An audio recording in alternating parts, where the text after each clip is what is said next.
I'd like to call on March 21st, Desert Water Agency Board meeting for March 21st, 2023. This is being held virtually and in person. And there's the link and the telephone option provided on the agenda for those who would like to attend virtually. First, I'd like to start with item 1, which is a call to order and a pledge of allegiance. So I called the meeting to order, and we just a little bit of housekeeping. I would ask that everybody silence their mobile phones and other devices such as that, and refrain from using them during the meeting for staff and for board members. So with that, I think we can move to the Pledge of Allegiance. Is that correct? I'll lead.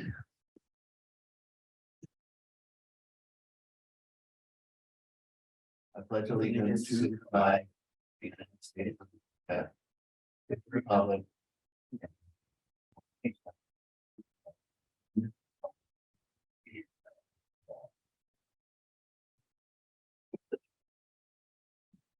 Thank you.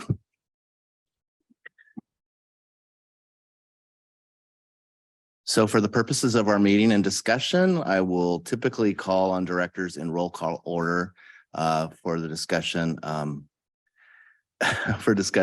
questions in the following order: Director Grasha, Director Bloomer, Secretary Treasurer McKenna, Vice President Bowman, and then President Ortega. And all votes will be conducted via roll call order. And with that, Assistant Secretary Baca, if you would take the roll call, please. Director Grasha.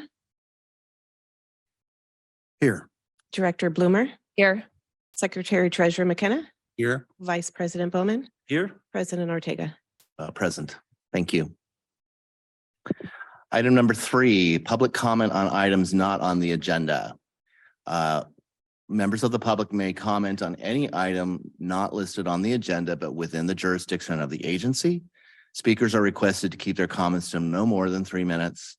And as provided in the Brown Act, the board is prohibited from acting on items not listed on this agenda. Assistant Secretary Baca, have we received any public comments via email? I have not received any comments. Thank you. So if there is any member of the public at this time who would like to speak on an item not on our agenda, please raise your hand virtually or let us know otherwise. Seeing none, we'll move to item 4, public comments on items listed on the agenda.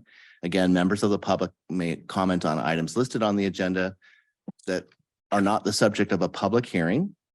At this time, again, speakers are requested to keep their comments to no more than 3 minutes. If there are any public comments of items on our agenda for today, please raise your hand virtually or let us know otherwise. Seeing none, we can move to the next item. Item number 5 is the consent calendar. Are there any items on the consent calendar that either of my fellow directors would like to remove for discussion and consideration? I don't see any, so I will look for a motion to accept the consent calendar as presented. So moved. I have a first from Director Grasha. I'll second. And a second from Director Bloomer. May we have a roll call vote? Director Grasha.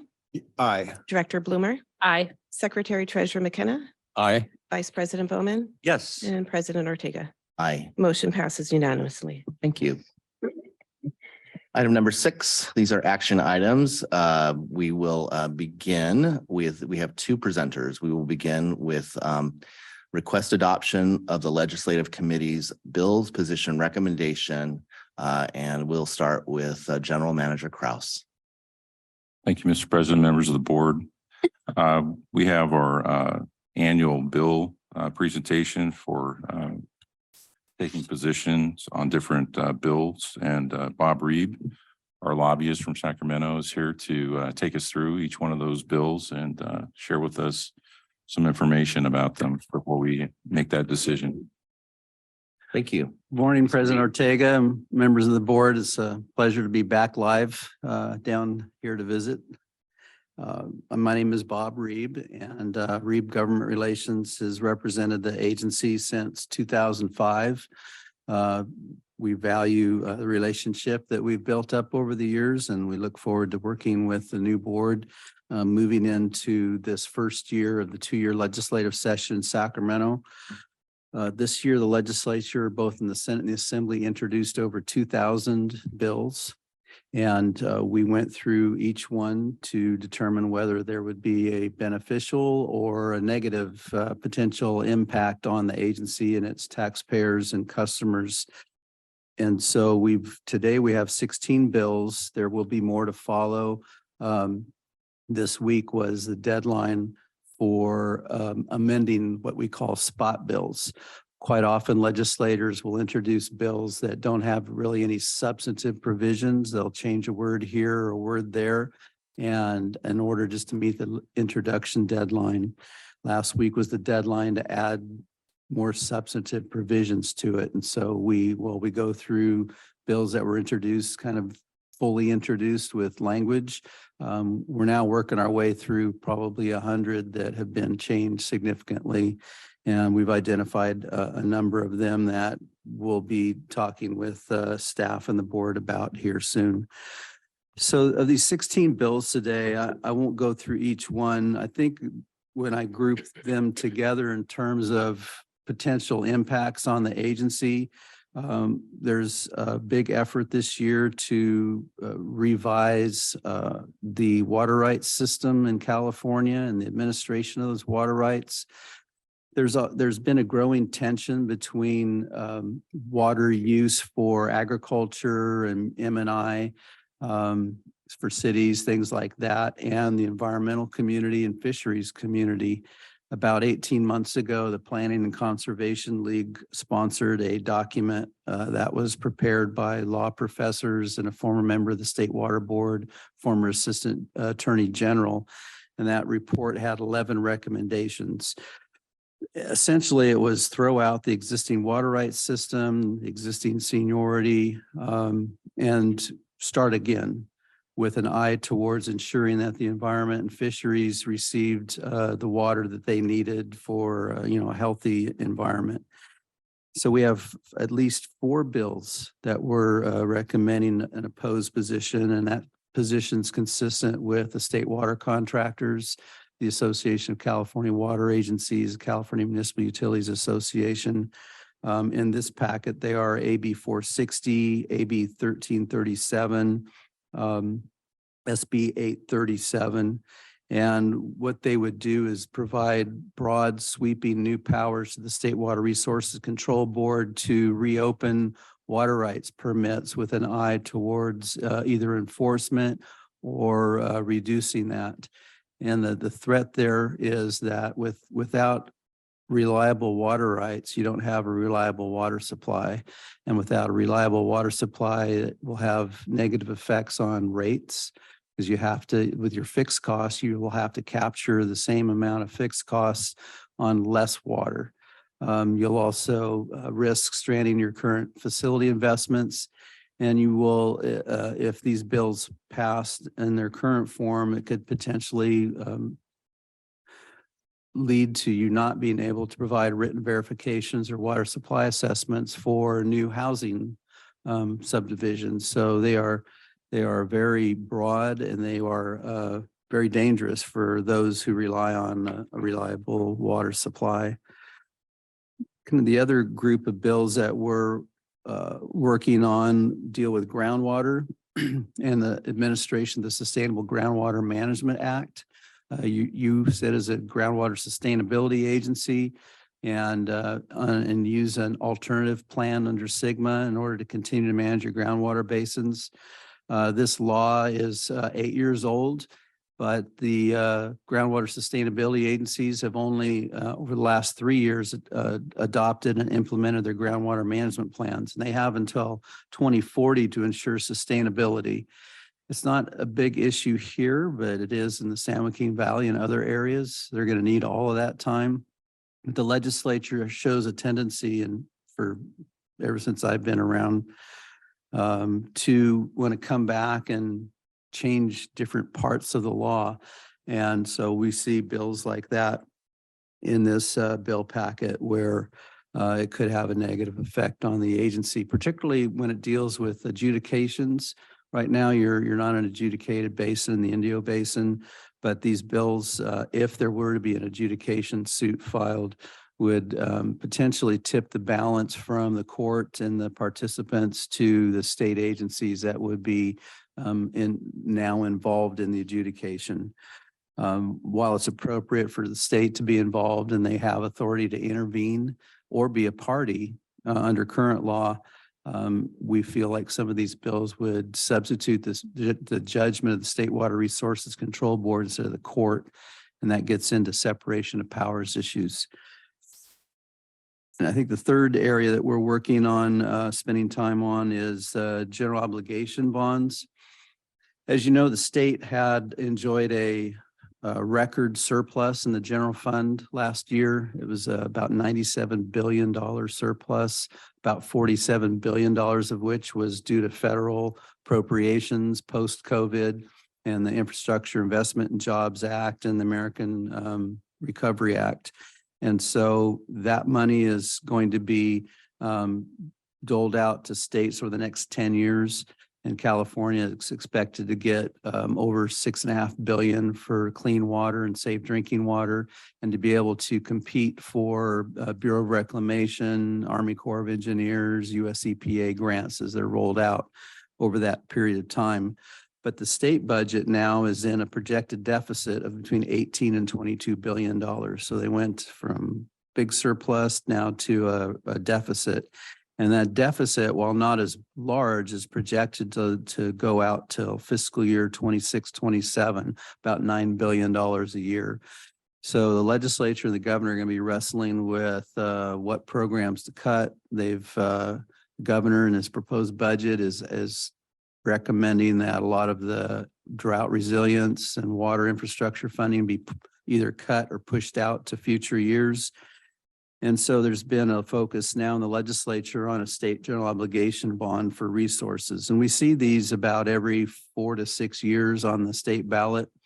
In the Assembly, local Assembly member Eduardo Garcia is the lead for the Assembly Democratic Caucus on AB 1567.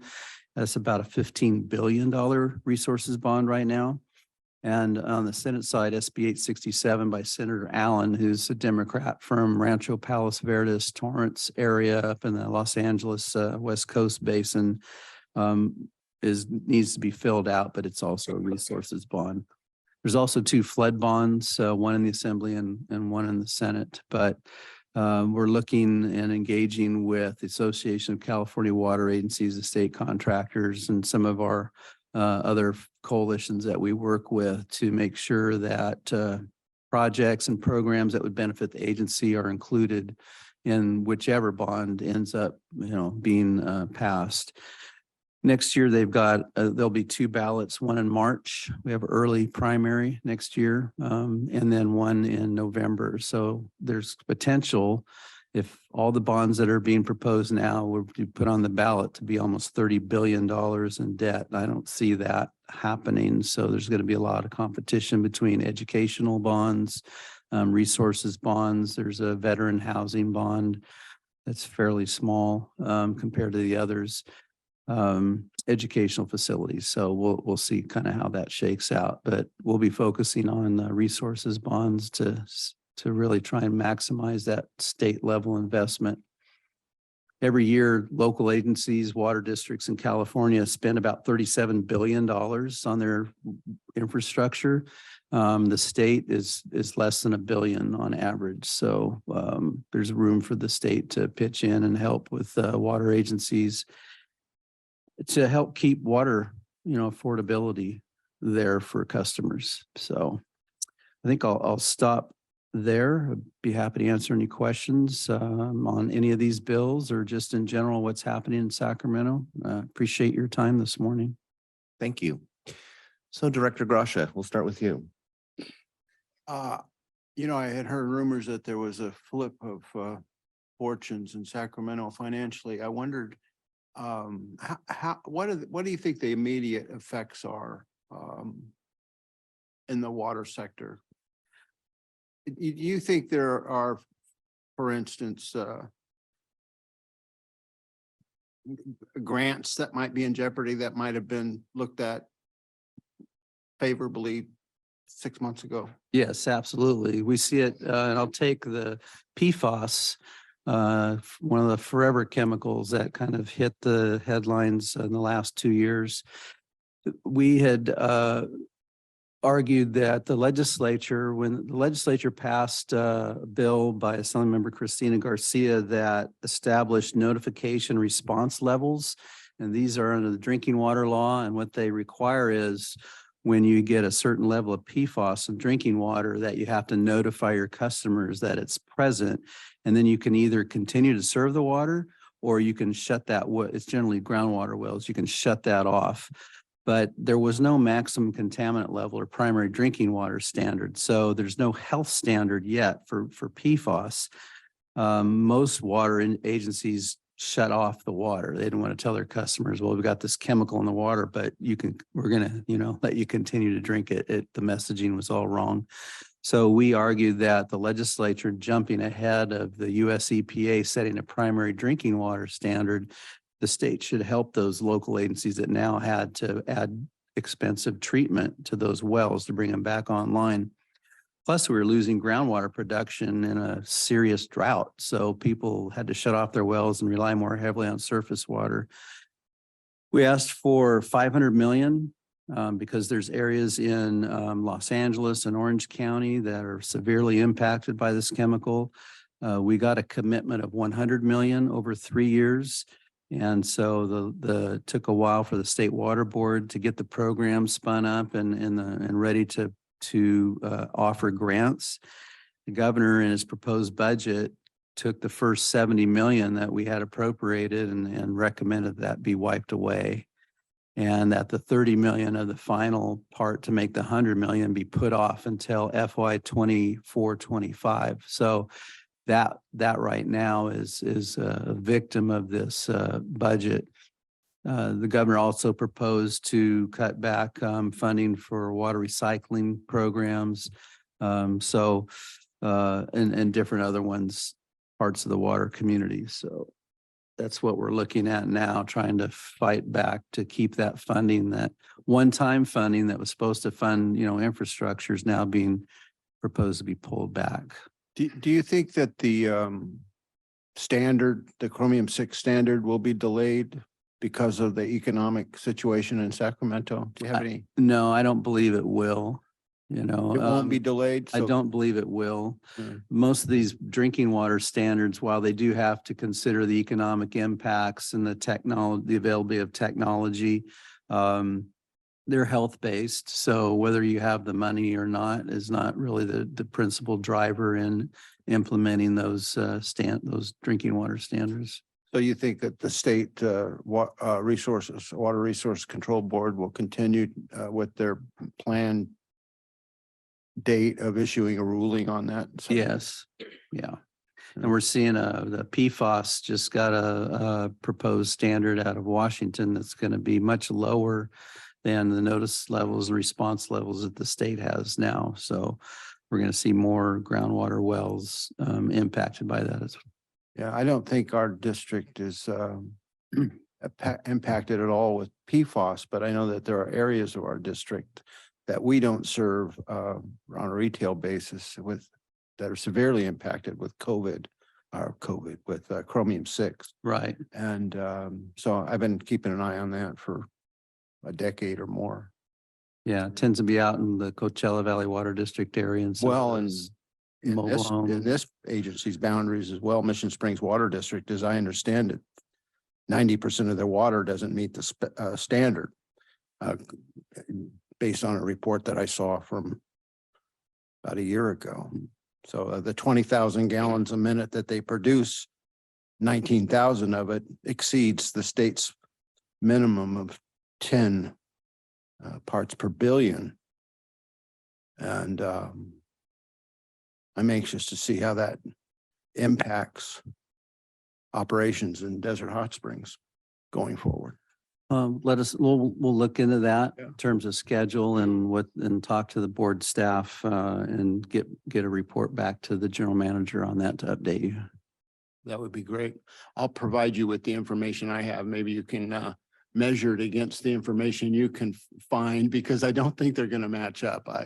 I spent 10 years to finally get the information that I just revealed to you, that it's fascinating what's happening over there. So we'll see how that plays out. Thanks. Thank you. Director Bloomer. I don't have any questions. Just thank you very much for the detailed report, and that's it. Thank you. Secretary Treasurer McKenna. Yeah, could you scroll to AB 838? Sorry, could you scroll to AB 838?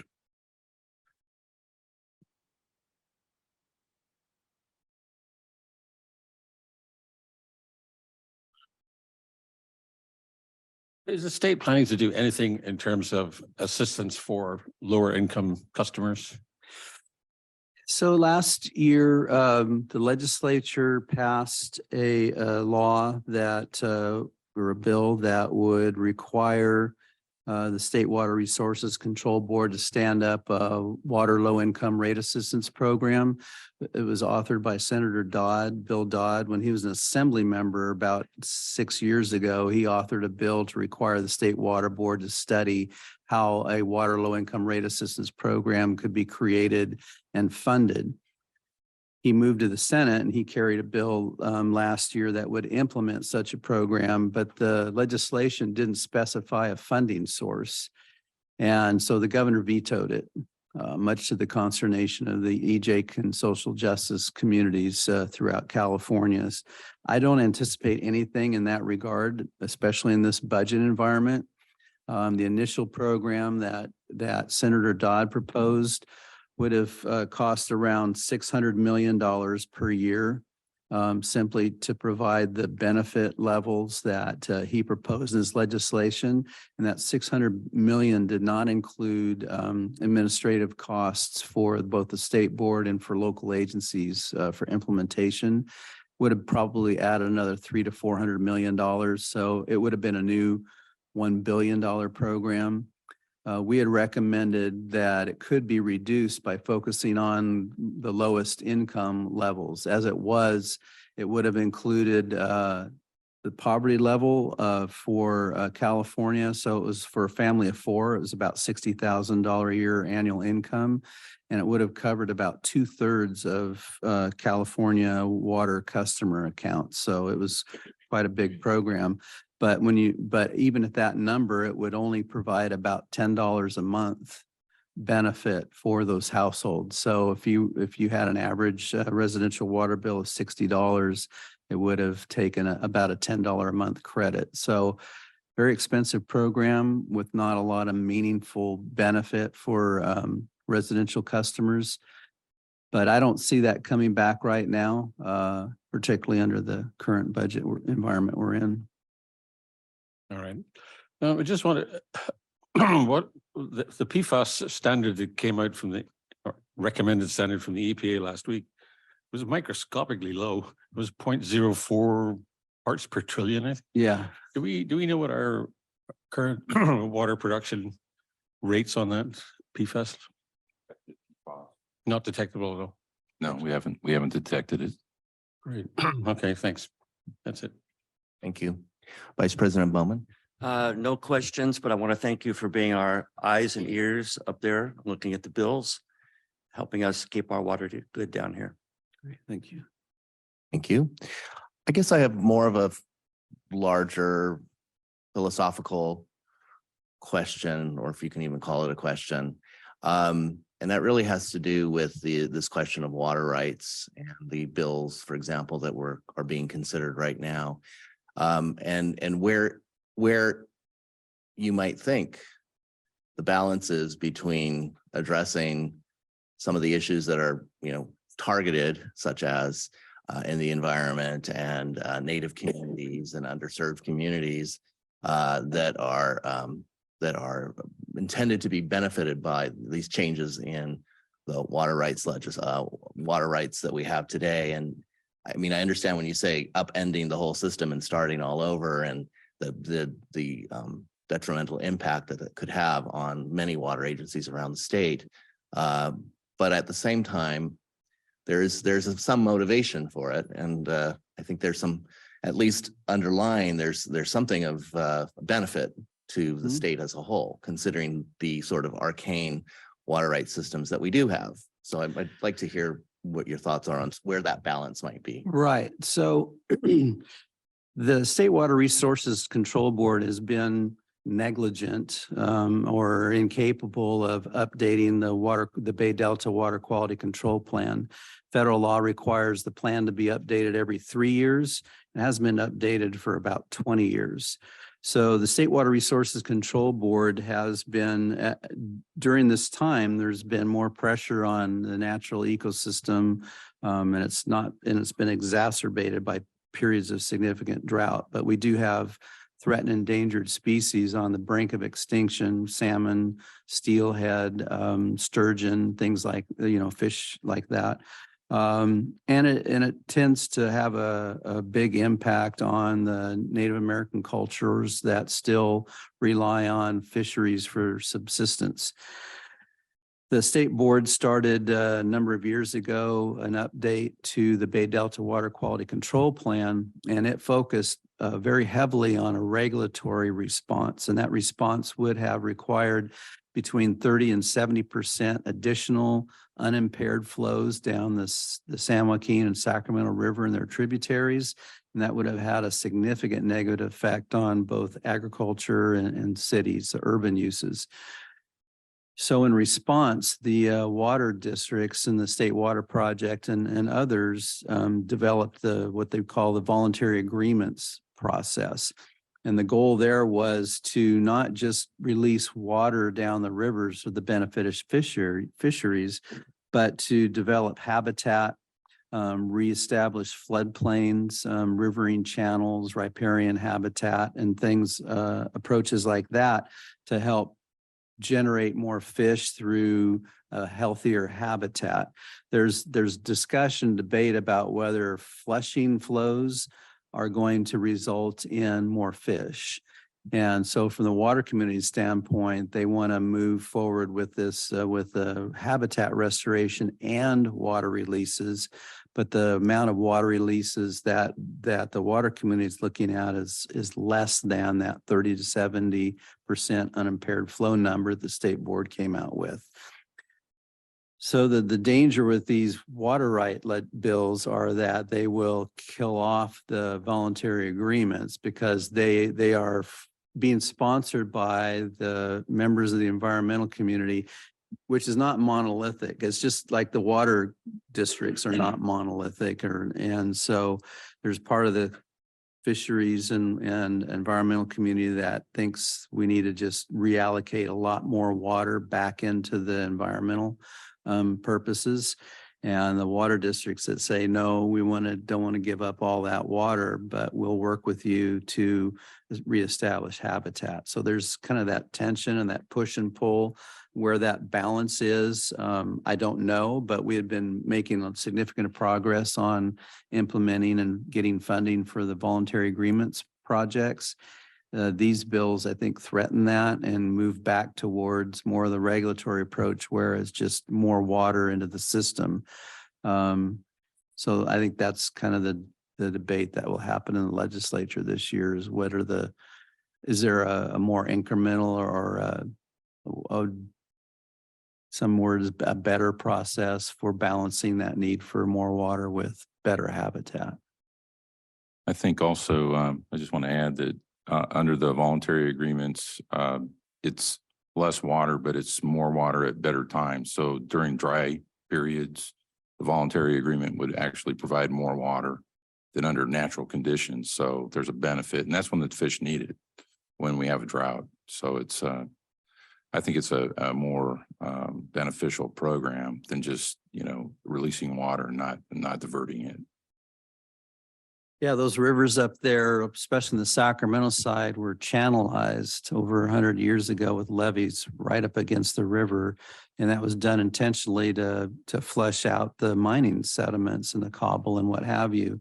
Well, now we have rivers that are flow well, but they don't provide any habitat for fisheries and aquatic species and things. So these voluntary agreements, where possible, are looking to move those levees back to reestablish floodplains so that the small fish, the salmon juvenile salmon have a place to hide, from predators and to get fat with bugs and everything else they eat, and then to move down the system when they're like 6 inches long and better. But just flushing them down that channel doesn't really help them because they get into the delta and they're food for the bass and other predatory species. So I mean, that's the water community perspective. There's obviously more than one way to look at the system. Thank you very much. Yeah, you're welcome. So this is an action item, which means we'll take a vote.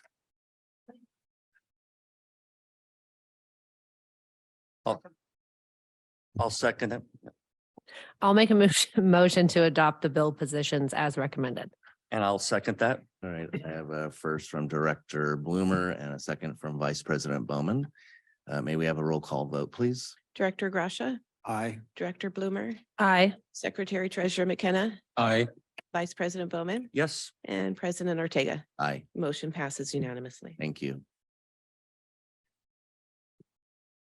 Right, so we'll go to our next action item, which is 6B, request authorization to call for bids on constructing phase 1 of 30-inch Avenida Caballeros pipeline replacement, Ramon Road to Tockwitz Canyon Way.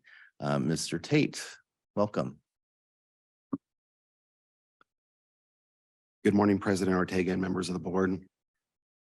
The 2020-2021 capital improvement budget includes work order 20-160 for the Caballeros pipeline replacement project with a budget amount of $3.545 million to include engineering, construction, inspection, and overhead costs.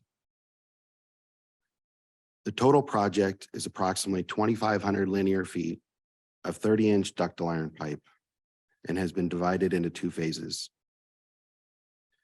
Phase 1 includes the installation of approximately 1,870 linear feet of 30-inch ductile iron pipe by traditional open trench method.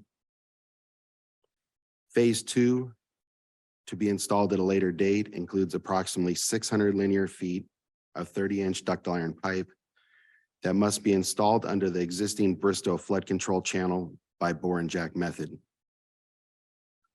The existing channel is managed by Riverside County Flood Control, but was originally constructed by the Army Corps of Engineers.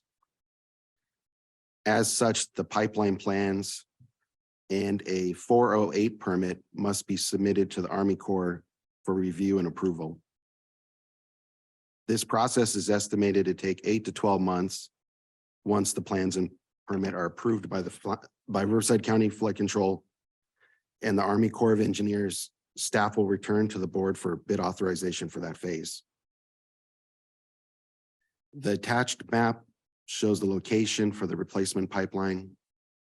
The existing 14-inch diameter unlined steel pipeline within Avenida Caballeros was constructed in 1953 and has exhibited over 60 leak occurrences during the last 3 years. With authorization to call for bids being granted today, the bid opening for the project will be tentatively held on May 4th, 2023, with the contract award scheduled for the board meeting of May 16, 2023. Based on recent material delays, staff anticipates construction to begin in fall 2023, with completion expected in spring 2024. The fiscal impact of this project: the engineer's construction estimate for phase 1 is $1.85 million, with an estimated inspection and agency labor cost of $450,000. The staff estimates the total cost for construction and inspection of the pipeline to be $2.3 million of the $3.54 million for work order 2160. Finance Director Sands has reviewed this report. Staff recommends board authorization to call for bids for phase 1 of the 30-inch Avenida Caballeros pipeline replacement project, Ramon to Tockwitz Way. Thank you for your time. If you have any questions, I'll be happy to answer them. Thank you. Director Gracia, should we start with you? Yeah, I wonder, in your view, and I'm sure you've been looking at this project for a while, that's, what is that? Is that a half mile? Approximately, yeah. Yeah. And would you say that the price on this project has gone up considerably? I mean, do you know what, say 3 years ago, what would the price have been? Do you have any way to estimate that? Well, I think metal costs have gone up. That's going to definitely impact the price of the project. 30-inch line, though, that's bigger than I'm used to seeing. So that's maybe why I think it feels like this. Yeah, I'm This sure would have been there's, $1 million project 5 years ago. I'm just guessing at that, but that, we, the price per foot that we've looked at.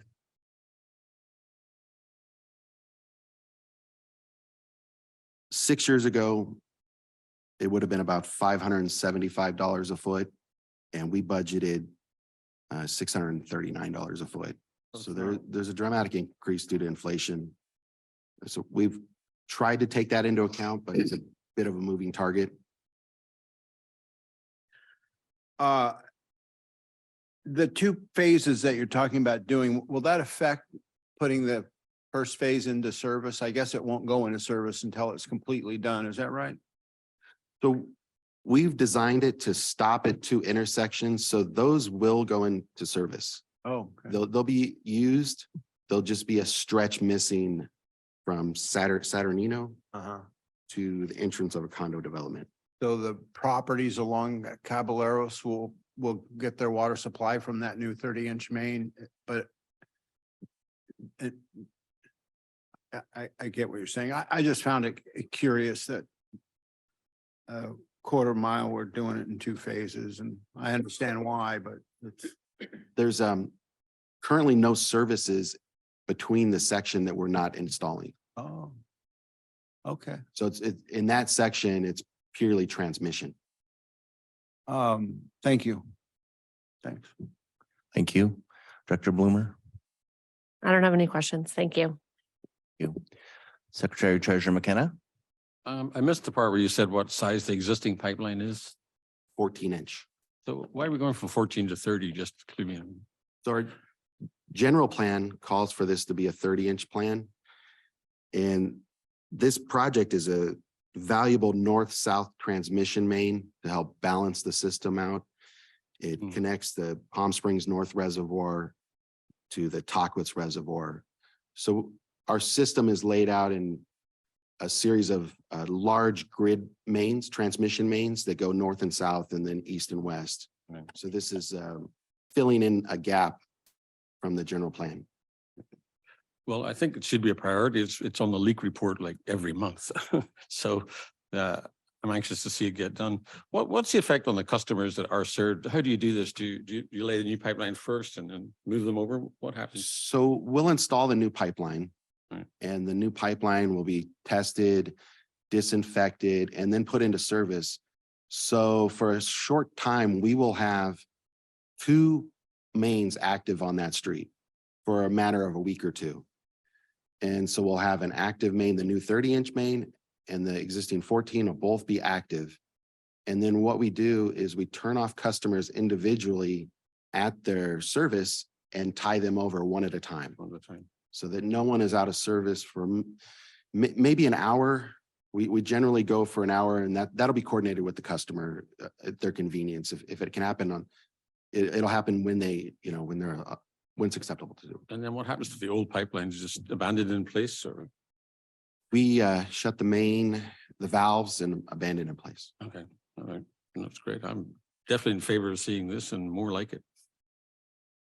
Thank you. Vice President Bowman. When we do our digging, will we be resurfacing the street? Yes, so that's our pipeline spec. So we resurface over the disturbed area that we put the pipeline in. So we have a standard spec drawing of how wide we're going to go based on the pipe diameter. Does the street need to be resurfaced in its entirety? And if so, do we cooperate with the city on this? We have coordinated with the city and they've been delaying paving, waiting for us. So is there a cooperative effort then to pave the whole street, not just the section that we dig in? It's on their list, but I think they're waiting for us to. Okay. Thank you. Thank you. I don't have any questions, but thank you for the report. And I have a question for legal counsel. okay, Potential conflict of interest. I'm a member of an organization that owns a building that will be served by this. I don't see that being a conflict, like being a member of a church. I'm scrolling through my mental memory. of I what- know, me too. I'm thinking, I don't think that is a disqualification, but I'm a member of the organization that owns a building that will be served by this pipeline. There's the fundamental question is whether or not it's reasonably foreseeable whether that this project would have a material financial impact on Me, a property, on your, on a property interest that you have. Yeah. I doubt that it does, but even if it does, there's also an exception where the impact on you is the same as the impact on a significant segment of the public generally. And so I think the answer is no. I don't think you need to Yeah. worry about that was a conflict personally. and my instincts are the same. Thank you. thank you. So I will look for a motion. Move the recommended action. I'll second. Thank you. I have a first from Director Grasha, second from Director Bowman. I'm sorry, Bloomer. May we have a roll call vote, please? Director Grasha, Aye. Director Bloomer, Aye. Secretary Treasurer McKenna, Aye. Vice President Bowman, Yes. and President Ortega. Aye, Motion passes unanimously. thank you. So we can move to action, or I'm sorry, item number 7, discussion item with a presentation of draft cost of service study for potable, recycled, and wastewater rates. Director Science, please. Thank you, Mr. President and members of the board. And as Director Ortega said, we do have the presentation. We have NBS here today with us. Alice Bao and Greg Klumpner is on Zoom, and they are with NBS, and they have performed the rate study for our potable, recycled, and wastewater rates. But before I hand the floor over to them, I'd like to go over the staff report. So in order for the agency to maintain its revenue sufficient to sustain the agency's operations, it is prudent for the agency to evaluate the need for rate increases to keep up with rising costs, inflation, and sufficient funding really to address the agency's aging infrastructure. And when I reference the aging infrastructure, really is those pipeline replacements that we just finished discussing with the previous item. And also when I reference costs and inflation, I'm not really indicating the same thing. With inflation, of course, you know, inflationary factors, just the costs of goods and services increasing as they are for everyone else. But when I'm talking about increasing costs, there are increasing costs related to different efforts of the agency, such as our advanced metering infrastructure, different reporting requirements that are required by the agency, new procedures, such as SB 998, which really changed the way that we had to interact with our customers, which causes increased cost and efforts like that. So the services and the functions of the agency have increased over time. And so there are additional costs associated with that. The agency's potable, recycled, and wastewater rates are defined as property-related fees and charges according to Proposition 218. And the substantive sections of Proposition 218 that apply are the following, which I feel is helpful to understand that these are the requirements that we have to meet when we are setting our rates and planning them. Revenues derived from the fee or charge, which is our water rates and wastewater rates, shall not exceed the funds required to provide the property-related service. Sub-item number 2 is revenues derived from the fee or charge shall not be used for any purpose other than that for which the fee was charged or imposed. Number 3, the amount of the fee or charge imposed upon any parcel or person as an incident of property ownership shall not exceed the proportional cost of the service attributed to that parcel, such as the water that is actually provided to the property or the wastewater service. Number 4, no fee or charge may be imposed for a service unless that service is actually used by or immediately available to the owner of the property in question. And lastly, no fee or charge may be imposed for general government services, such as police, fire, ambulance, or libraries, as examples, where the service is available to the public in substantially the same manner as it is to property owners.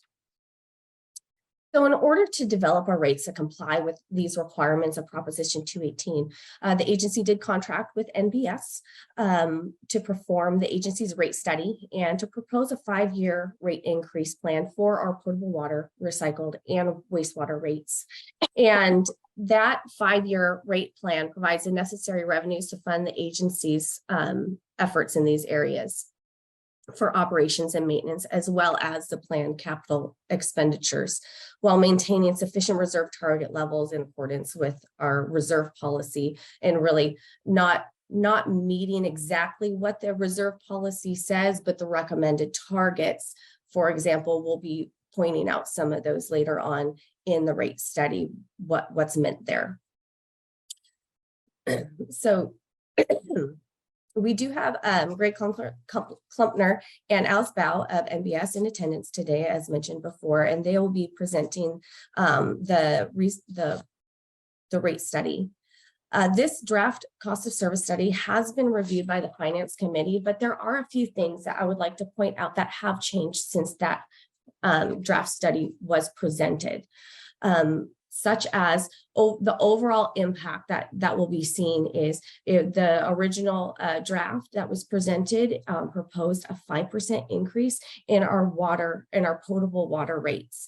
That has been increased to 6.25. And the reason for that is we did a deeper dive into the capital improvements general plan timeline and made refinements based off of what the realistic timeline was.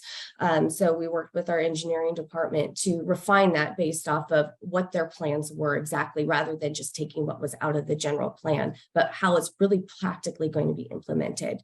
Also, there are projects outside of the general plan that we needed to make sure that were in there, such as recurring service replacements and routine meter replacements, and just those ongoing additional expenses that were not additional CIP that is not a part of the general plan. So we needed to make sure that those were forecasted forward, they were not previously past the first 2 years. So, and then I want to go over kind of the next steps of this process. And so you have that in the back of your mind as we go through this rate study, where this rate study fits in the grand scheme of things. So today, if there are no requested revisions by the board of the proposed rate study, the board ultimately can elect to approve it here today. However, if there are requested revisions or more study sessions to really dive deep and to be able to understand more what is in the rate study, we can ask NBS to go back and revise and bring it back for a final draft back for approval. And also the rates within the approved cost of service study will be used in the Proposition 218 notice to customers, which is a required element of Prop 218, is to provide them notice of what these rates are and give them the opportunity to protest. The Prop 218 notices will be mailed to the customers, providing the opportunity, that protest opportunity. Rate increase workshops for the public will be held to present the rate increases and address customers' questions. The proposed 5-year rate increase plan will be presented to the board for adoption at a public hearing after these workshops have taken place. And prior to any rate increase taking effect, even if the board approves the rate increase plan, they do not automatically take effect until at the time when they are become effective, the board takes action to raise the rates for that year and up to the maximum amount set within the rate study. And with that, I would like to pass it off to Alice Bow. Thank you. Welcome. Thank you. Good morning to members of the board and to agency staff. Thank you for the introduction, Esther. I think we can just dive in since you actually went through the whole presentation in 5 minutes, I think. Here we go. Oh, there she is. Give me just a minute, Alice. Oh, okay.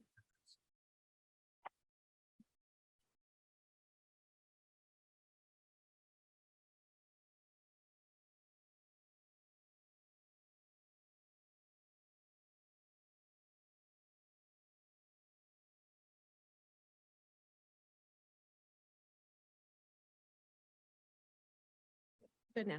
Okay, great. Thank you. Okay, so today's agenda, quickly review Proposition 218. I think that Esther covered the main points of 218. A couple of things that weren't mentioned was that unlike other fees, charges, assessments, taxes that require voter approval, utility rates can be passed if there is no majority protest. And rates are set for a 5-year period. They can be set for less, but 5 years is the general consensus. We'll also go over the rate study approach. This is something that was done, I think, in the first presentation, but we'll just review the 3 steps that we take in order to complete a rate study. Then we'll break into the individual rate study. So first, the potable and recycled water rate study, and then the sewer rate study. And then we can talk next steps and answer any questions that you may have. Okay, so I think we can skip over the slide. Prop 218, Esther made all of the points here. The thing that I did point out was that sewer and water utility rates are an exception under Prop 218, and that they only require, if there is no majority protest, that rates can be passed. Okay, so the rate study approach. This is the approach that we use when addressing any rate study, whether it's water, recycled water, wastewater, or solid waste. So first step is to develop a financial plan. When we develop a financial plan, we look at all of the sources and uses of funds. So that means we'll look at all of your revenue sources, and then we'll also look at all of your expenses. And expenses can include anything from your operating maintenance expenses to your capital improvements and any debt service that you may have. And we do all of this to determine the net revenue requirement. So this is the amount of money that you actually need each year to fund, for your O&M, your capital, and also maintain, reasonable reserve levels, but also meet your debt service coverage ratio. And that is a requirement under your 2016 revenue bonds. So once we determine the net revenue requirements, we move on to the cost of service analysis. So this is where we really get into the customer data. Different types of data sets are used depending on the type of rate study. So for example, for the rate study, we'll look at the water rate study, we'll look at consumption levels, and we'll also, look at the number of accounts. And since the past few years have been kind of abnormal, meaning that were dealing with COVID. And so you're seeing different waves in the consumption levels. We actually did look at 3 years of consumption data, and then we determined whether we use that 3-year average or whether we just use the latest consumption data for fiscal year 2021. And so once we move into the cost of service, now we need to determine how are we going to allocate the net revenue requirements. And it's a twofold process. First, you need variable rates and how much revenue you want to collect from your fixed rates. So once you determine that, we dive in a little deeper and we determine how are we going to allocate now these, revenue requirements among the customer classes. And so that's what we do in the cost of service. So once we determine the allocation, we need to figure out in step 3, now how are we going to collect that money, right? So, and this has to do with your rate design. So we'll go further into that too. So this is the approach that we used when conducting the water and wastewater rate studies. Again, here, just in summary, so the financial plan will include looking at your O&M expenses, including inflationary factors. And we usually rely on the Bureau of Labor Statistics. And so we'll actually have different inflation factors for different expense categories. So for instance, throughout the model or in the Exhibit 1 O&M expenses, we're looking at 4.8% general cost inflation factor.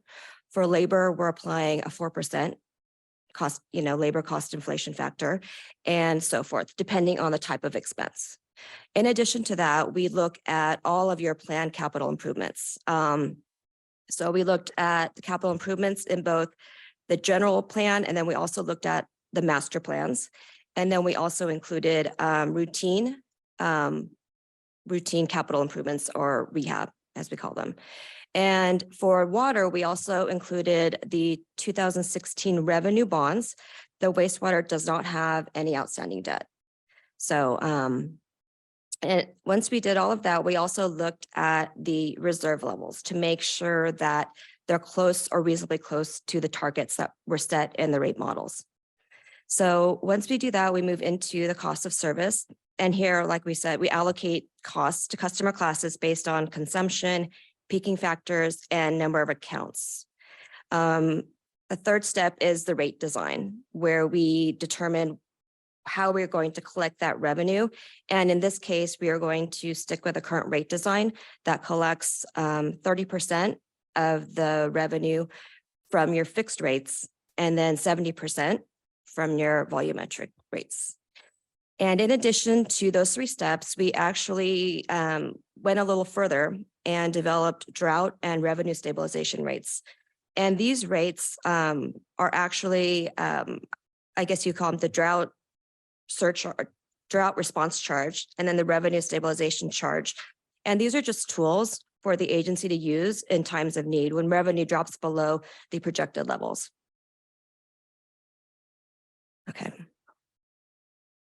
Okay, so first here we have the financial plan. So you can see the top half shows all of the sources of revenue. So from your rate revenue to your non-rate revenue. And then the second half, you see all of your uses of funds. So this includes your operating expenses, your capital expenses, and your debt service. And all of this is calculated into the blue line at the bottom that shows the net revenue requirement.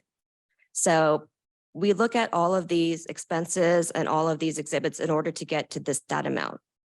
So once we determine the net revenue requirement, then we move on into the cost of service.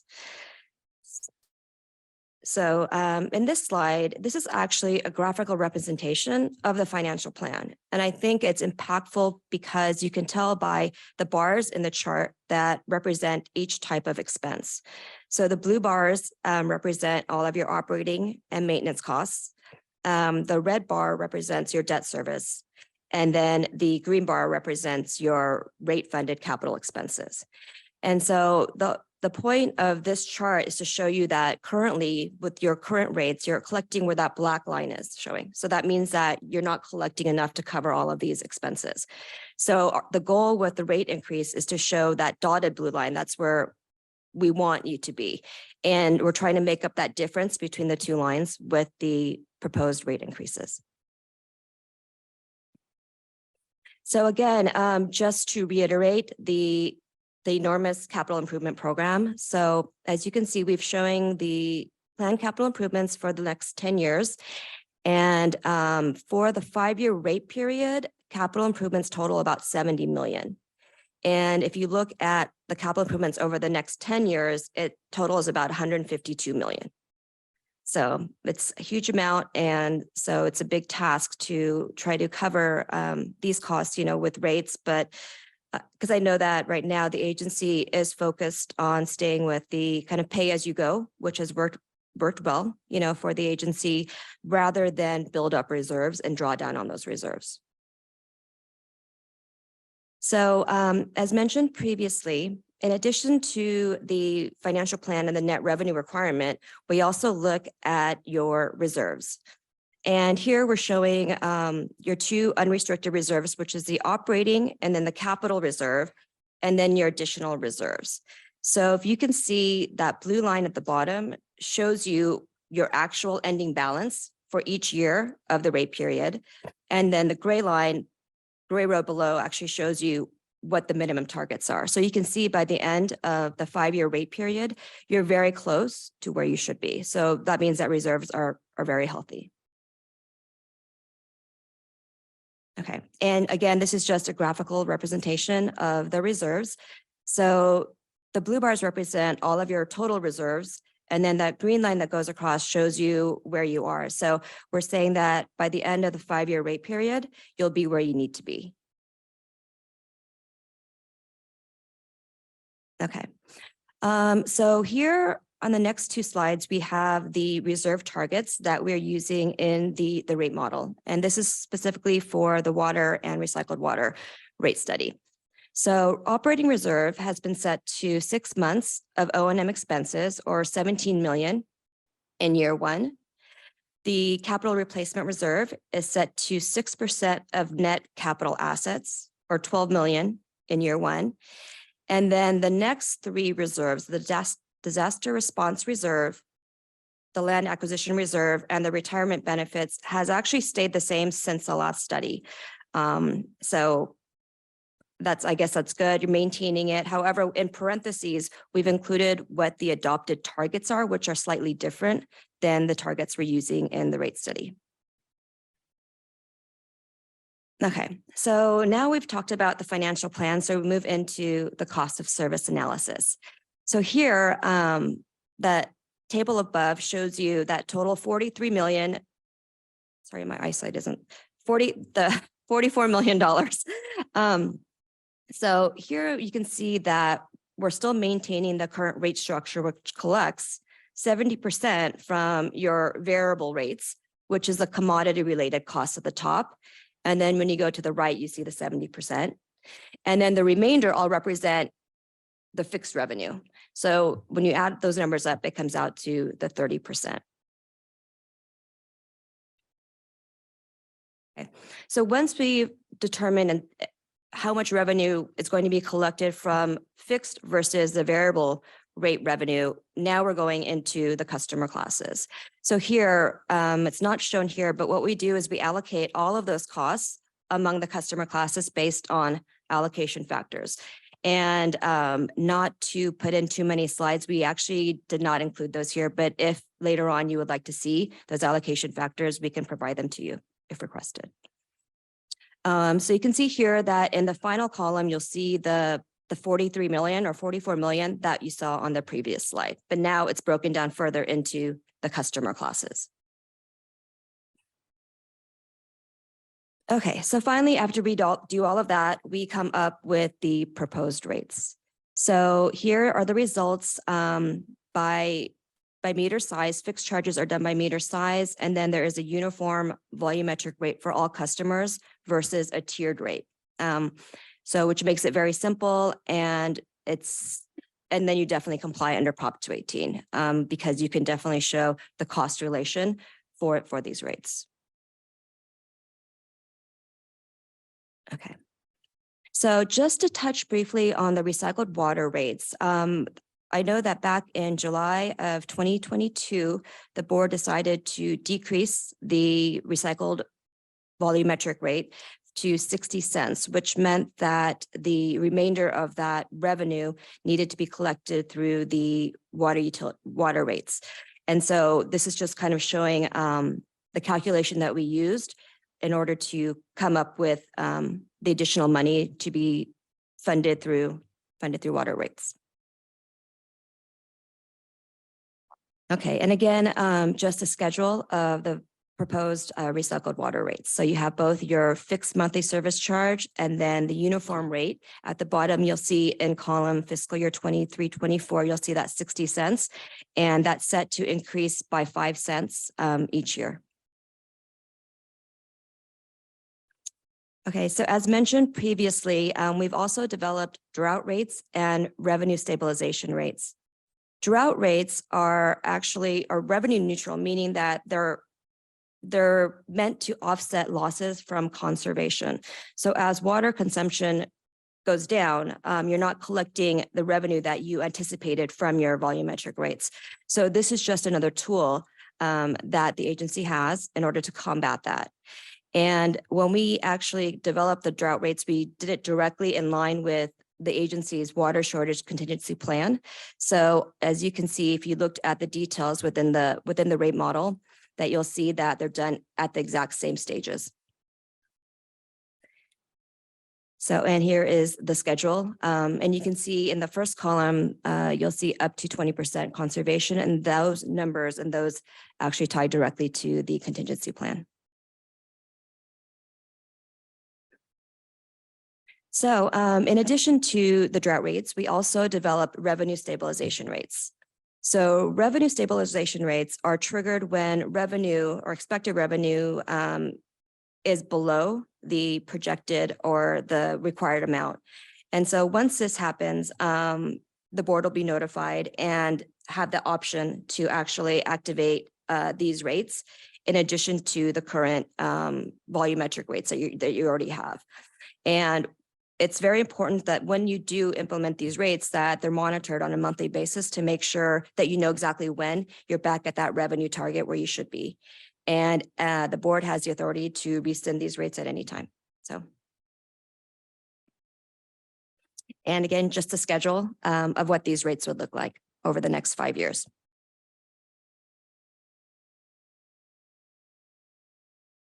So in conclusion, we are recommending that you maintain the uniform volumetric rate structure, which means that there's just one rate for all customers, regardless of the customer type. Secondly, maintain the current rate structure, which means you continue to collect 70% of your revenue from your variable rates and then 30% from your fixed rates. And then finalize new potable rates with a 6.25% increase each year, the 5-year rate period. Okay, so I think these final 3 slides in this section will show you how these new rates will impact the actual customer. So this is a sample bill for a single family residential customer for the 1-inch or smaller meter. And you can see we're looking at 3 different levels here. This is at various stages of consumption. So that first white box average winter bill is at, okay, sorry, I can't see. Okay, thank you. So on average, that means that this is in green, you'll see what the bill would be, total bill would be for under your current rates. And then the yellow shows how that bill will increase slightly with your new rates. And this is only for the first year of the rate period, because the rates will continue to increase.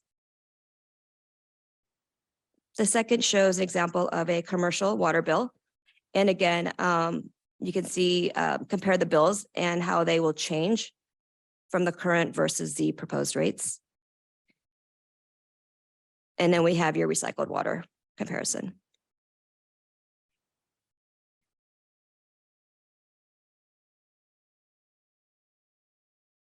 Okay, are there any questions before we move in, or would you like to save them till the end? Maybe. I think maybe we'll take some questions now. That's okay. Oh, yeah, that's Yeah. okay. Okay. Director Gracia? I have a couple of questions. I know Director McKenna's gonna have a few extra, so I'll keep mine short. You mentioned that over the 5-year period that we're looking at 70 million in infrastructure improvements.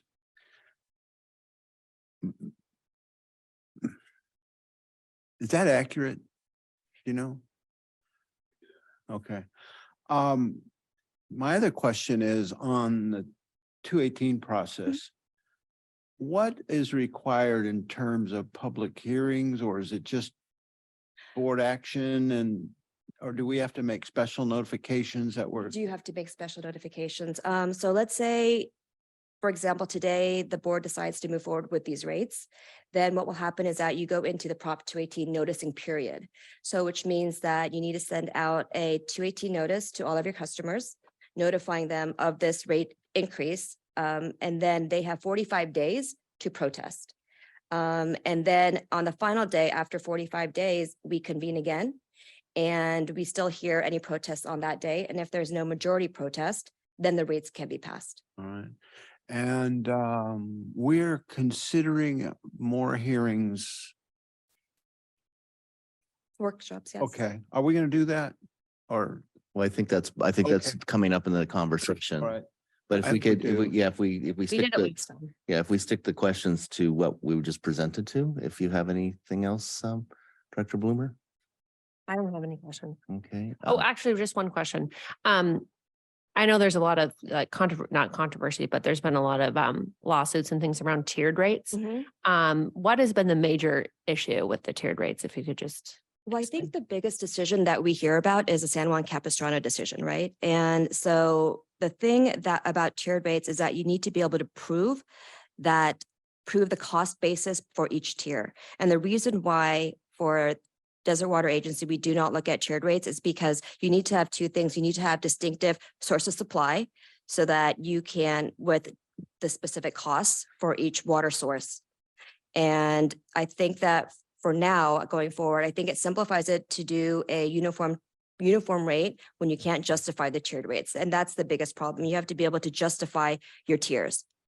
So a lot of times we're also seeing maybe agencies do, stay with the tiered rate, but now they're going from a 4-tier to a 2-tier, So it just depends on the information available, but no matter what, you just have to be able to prove the cost basis for each tier.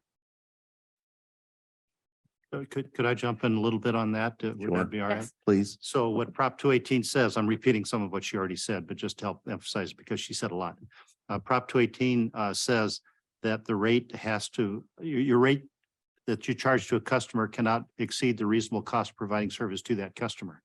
And so if you're going to go with a tiered rate where you have a lower tier and then an upper tier, there has to be the rationale for the upper tier has to be based upon the actual cost of providing water at that upper tier. And so if you have one source of water that's really low cost water, and then you have another source of water that you use to meet excessive needs that is a higher cost water, then that would provide a rational basis for having a tier. Because if someone is using too much, that means they're dipping into that higher cost water and therefore it costs more to provide service to that customer. So it has to be that kind of justification under the San Juan Capistrano case for imposing a tiered rate structure. It has to be based on the actual cost of serving water to that customer. And so the concept of using a tiered rate to promote conservation is somewhat problematic because although the facts may get you to a tiered rate structure, you can't have as your sole basis for a tiered rate structure the promotion of water conservation. There has to be some other way to do it. Now, the agency's ordinance does provide that there are provisions in there for punitive measures, monetary penalties for wasteful uses. And so that's a way to do it without building it into your rate structure. And so that's what the agency has done thus far. So. Thank you. Secretary Treasurer McKenna. Well, I have literally hundreds of questions, so I can't really deal with them here. Your microphone, please. I'm sorry. I have literally hundreds of questions on the study. I want to note, though, what I'm looking at this morning is different from what we looked at last Friday. And It's been adjusted a little bit. adjusted because the document that I studied was a 5% increase over 5 years. This is 6.25. The call, if you like, on funds of our customers went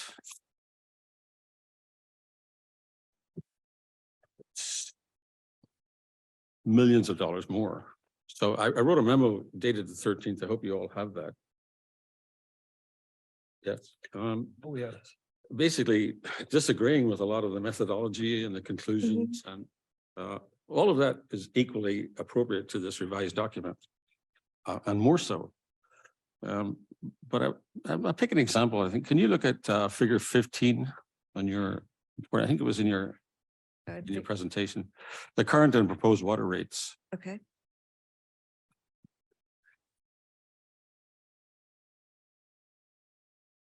So Yeah, that one will do. Page 15. Figure 15. Because the 16, fixed I think. charge is going to go from 33.53 to 38.32 in 1 year on your proposed study. yes. And that's not a 6% increase. Oh, That's okay. 14% increase. So we Perhaps you'd explain that. we do get this question a lot because not only are we including the 6%, and it's not a straight 6.2% in the rate, it's 6.2% in the revenue, in the total revenue required. So we're not saying you add 0.25% to the current rate to get this new rate, but it's actually the amount of additional revenue you need in order to cover and fund, your capital costs and your O&M expenses and all of that. So in addition to that, in the first year, we do kind of a true up because we need to look at the most current customer data, right? So let's say 5 years ago, when you did the lost rate study, things are going to look different than what they look like now. So if, for example, I can do it by meter size or by customer class, but things are going to shift over the years. And from consumption patterns, to the number of accounts.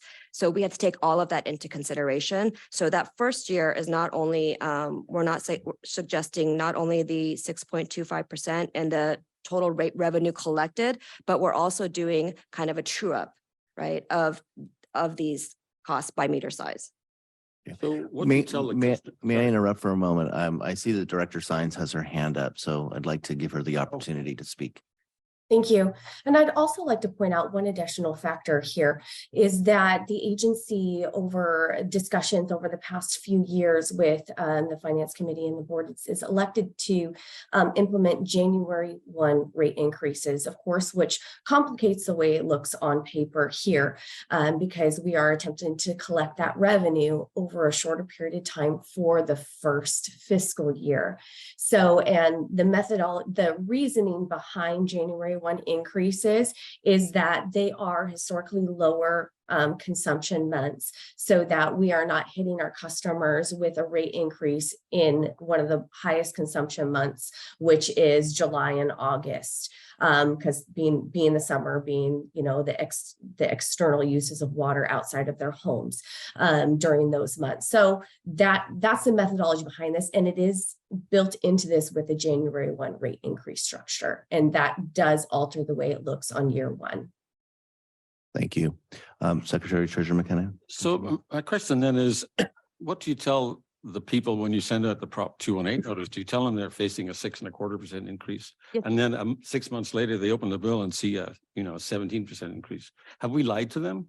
No. They're going to actually see the entire schedule. So you're putting in all of the rates. Normally we put in the whole rate schedule. So they'll see what the proposed rates are for each year of the 5-year rate period. So they'll see that in the first year, they're going from the current rates, current rates to the first year of the proposed rates, but they'll see all of that in the schedule and it'll be explained as to why the board is proposing this increase as well. The main thing is to be transparent. I don't think that that we're not, we definitely don't want to hide anything from the customers. I think that we just put everything out there. We want them to be aware of the whole process. And that's what these workshops come in handy, where we actually sit down and they can ask any questions that they want. So we want to be very transparent with our communication and with any of our, tables that we present. So, That's one of my 200 questions. So obviously, we need to do considerably more work on this, I think, in a study session. But in broad brushes, I'm not at all happy with this document. I'm not at all happy with the methodology, the conclusions. There are built in here, for example, things like peaking factors for residential customers that are higher than peaking factors for commercial customers. The burden is shifted subtly, but significantly onto residential customers to provide this revenue as opposed to commercial. We need to understand and debate those sorts of issues. On tiered rates, I'm told we don't have the technology to introduce tiered rates and won't have it for probably 2 years. But when you look at peaking, what they've done is they've built into the base rate a cost on residential customers for the fact that they use more in the summer than in winter. And that is a tiered rate question right there. So we don't have the technology. I don't like the methodology. I mean, I'm really emphatically opposing adoption of this rate study. And this is a discussion item. We don't have to decide today, but I have problems with it. I really do. Okay, thank you. Vice President Bowman. I too want to see more discussion on this rate study. I do know that it is our responsibility to make sure the district stays whole and solvent to provide water for its customers. When was the last time the customers had any kind of increase? Over the last 5 years. Yes, we did Our have, last rate study in 2016. that's correct. We had our 2016 rate study, which set the next 5 years of increase, but the last increase happened on January 1, 2022, which was delayed. We delayed the fifth and final increase from our 2016 Prop 218 process, which was recommended 18 months prior to be implemented, but we delayed that because of COVID to January 1st, 2022. So it's been a year and 3 months since our last increase. Thank you. Thank you.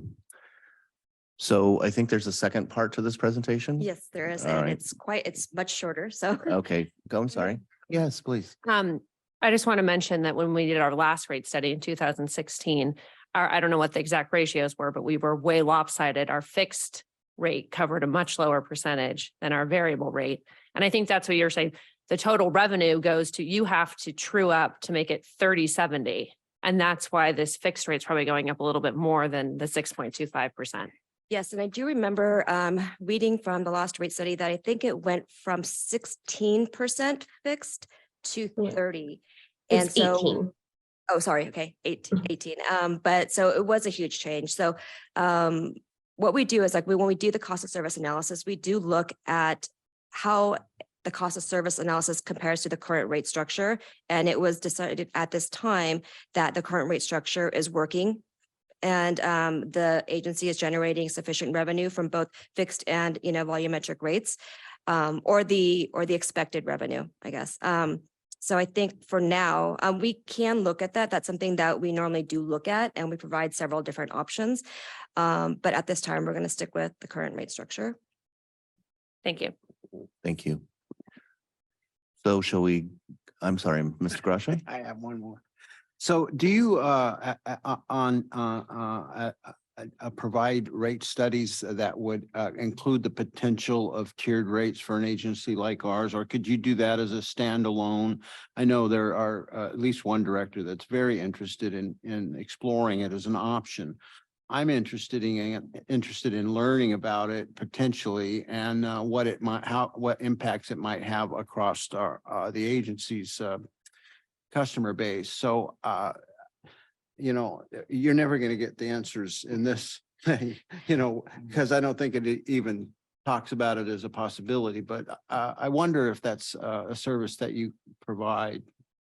We can provide it if the data is available. So, as was mentioned earlier, that if we can't distinguish or there's no distinguishable sources of supply, that it's very hard to develop tiered rates.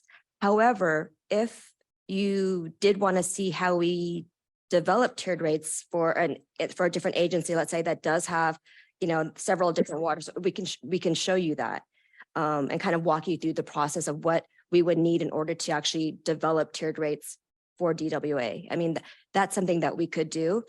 And again, before we move on to the wastewater rate study, I would just like to say that that we are more than happy to answer any questions, that come up today. Please send them in, writing that, we can respond, we can meet. So we're definitely here to, to make sure that everybody feels comfortable, with what we're proposing at the end. So. Well, thank you. I'm willing to stand by and listen to comments on that subject. All right, should we move to the next part of the presentation, please?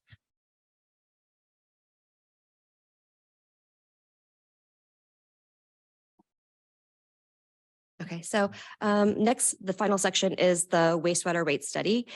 And again, we follow the same 3 steps that we mentioned in the beginning of this presentation. So first, we develop the financial plan. And you can probably tell by looking at this that there's a lot less data that we need to actually include here. There is no existing debt service. The capital improvements, I think at most total, the beginning year around 40,000 or 38,000. So much lower than the water utility. And so what we've done here is that in order to stay with inflation, we're actually recommending the 4.8%, which is the current inflation factor. So that's what we're requesting across the board for all 5 years of the rate period. And you can see that even after the 5 years, there might be a slight deficit, but the reserves are so, full or so healthy that you could draw down on those reserves. And we'll get to that in the next couple slides. So again, this is just a graphical representation of the financial plan. So you can see here that without that inflationary increase, that the black bar shows that you're still below the total expenses that you'll need to fund throughout the 5-year period. The dotted line here represents the where the revenue would be after the rate increases. And here for wastewater, unlike the water and recycled water rate study, there is no designated operating reserve or capital replacement reserve. Everything is just under this unappropriated reserve fund. So I don't think that there was even a target, but we've set this reserve target to 6 months of O&M plus 3% of net capital assets, which comes to about 566,000 per year, which is way below what your actual reserve levels are. So your current reserves are actually at 2 million. So very, very healthy. And here's just a picture of what your reserves look like. So the green bars represent the $2 million in reserves, and the black line shows the minimum requirement, the minimum target. So very nice. So here, this is just going into the cost of service analysis. So what we do here is the same thing that we did in the water rate study. We determined the net revenue requirements in the financial plan, and we determine how we're going to allocate that among the customer classes. And since the agency is only responsible for the collection side, it's just a simple calculation of the total net revenue requirement divided by the number of EDUs to get to the monthly fixed EDU charge. So that's all it is. And then here we show a complete schedule. Since treatment is done at 2 different treatment facilities, that we've added the $7.31 for the collection fee for DWA, and we've included that with your treatment costs too, so to get to the full rate schedule.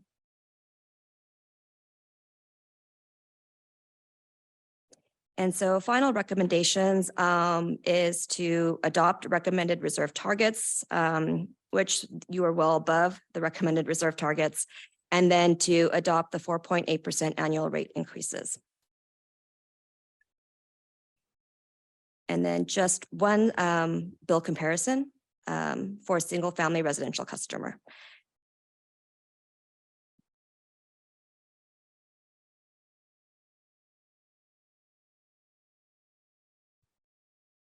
Okay. So next steps here, of course, we're here to get further direction, from the board as to how to move forward with this rate study and to schedule any workshops if you wish. And then once that's done, we'll finalize the rate study and present that to you. And then we'll move into the Prop 218 process. So that's it. Thank you. Director Grasha, do you have any questions? Can you review one more time what the actual increase, that one just said 4.8% for, Yes. and then we had one that was 5 and now it's 6.5, but it's really 14. So this one is not going to change. It's 4.8% each year. For the water and recycled water, it was initially set at 5% each year. And then we had to go back when we did a deeper dive into the capital improvements. Oh. And so we had to add in routine projects that total about 2.4 million per year, not previously included. And when we look at the capital improvement plan, we're taking the values in current year dollars, and we're actually applying the construction cost, inflation index Right. to increase that to future year dollars. So when you look at just the base of the capital improvements, it's going to be a lot less than probably when you look at what you might be seeing up there, because we've applied that inflation factor. And could you explain, so if we're close in your estimates, within 10%, explain what exactly, if it goes over 10%, what does that trigger?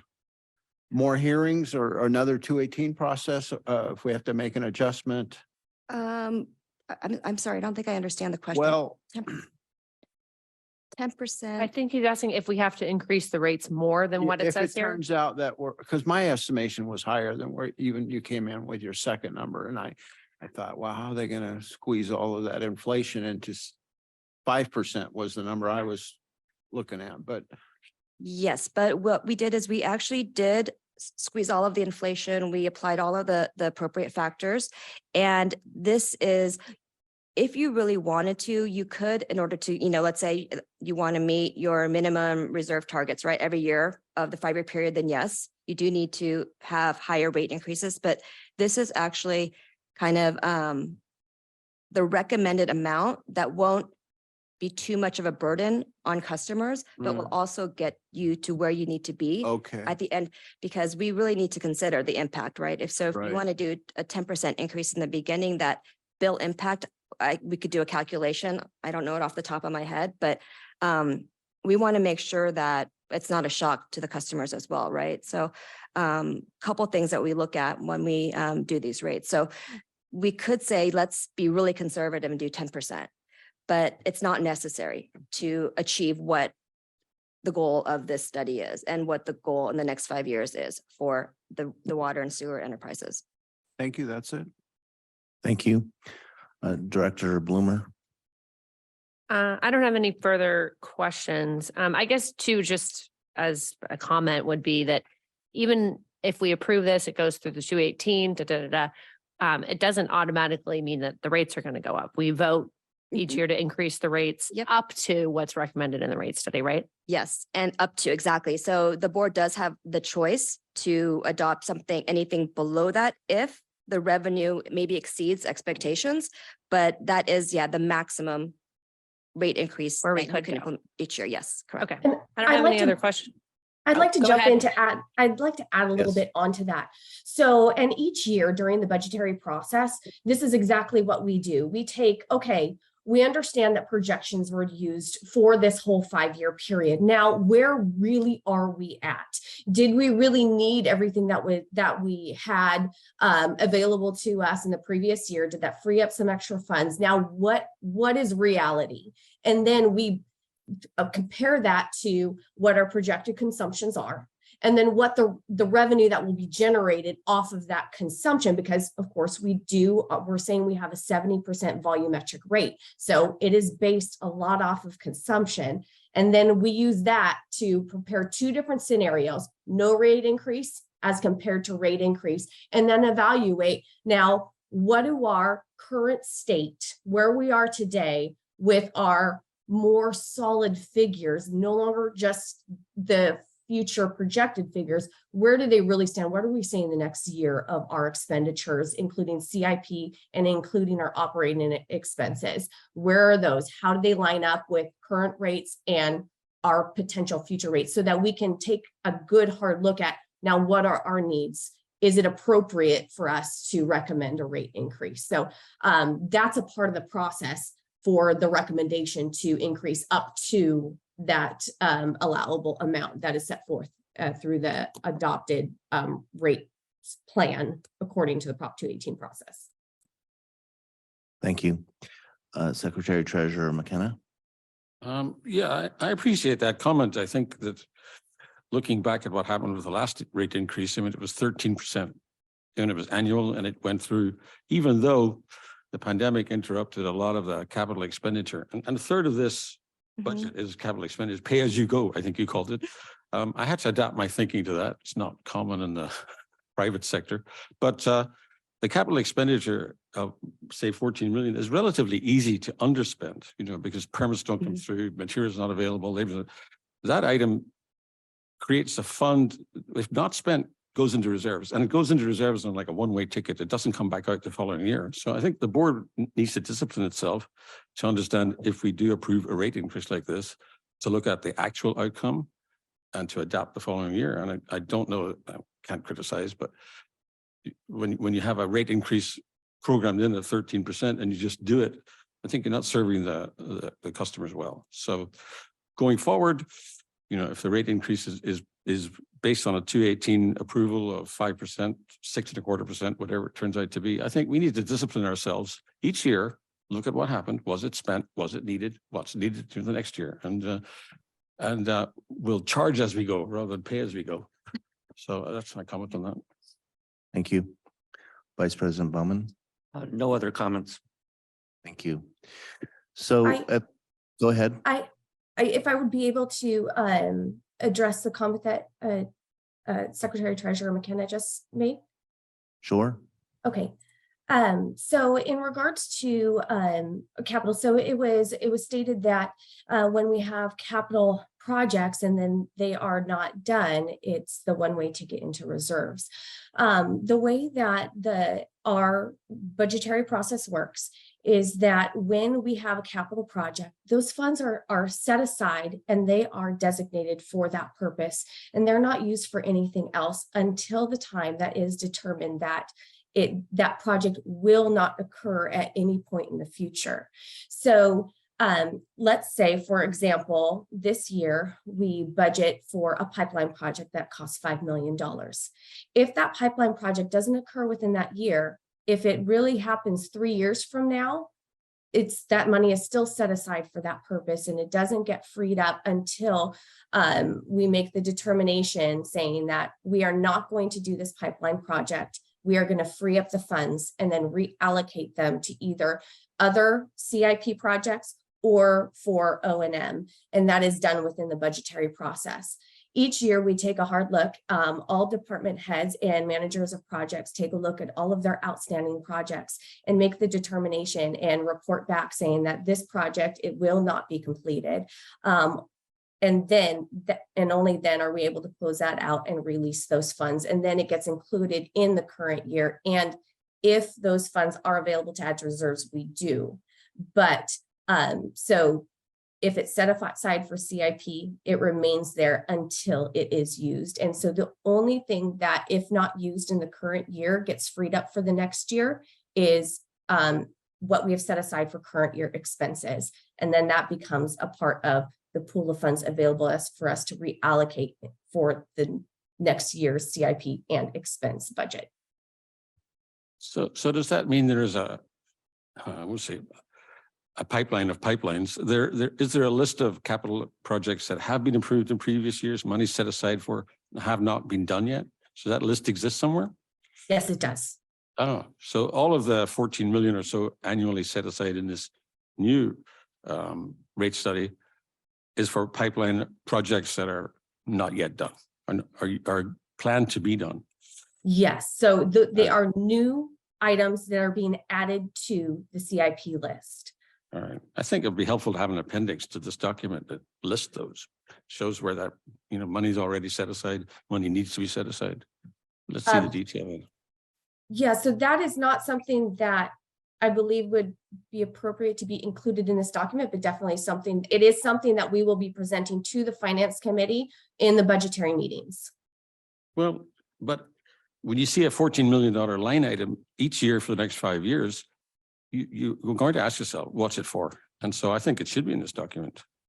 I think I apologize. I believe we're speaking about two different things. What I interpreted your question to mean was a listing, the listing of historical projects, not historical, the currently funded and active Right. CIP projects, which is not encompassed within this study. However, the listing of future projects that will be funded by these rates, that listing is within the appendices for the purposes of what we're saying. So, and that is an average in current year dollars, about $8.5 to $9 million of pipeline replacements, and the 2.3 for other additional non-general plan CIP projects. So that listing is there. And then as we roll forward, those projects then become, as they are adopted in the budget and that money set aside, they become a part of that active listing. And in the Finance Committee for the budget, we will be going over that active listing. I agree with you. Yes, and it's a good distinction. The historical record is really just for my information, but going forward, asking for the money, I think you should justify what the money is for. So this document should have an appendix for future capital expenditure. Correct, and that is within the appendix. And that's, I think, yeah, you addressed that. Thank you. So I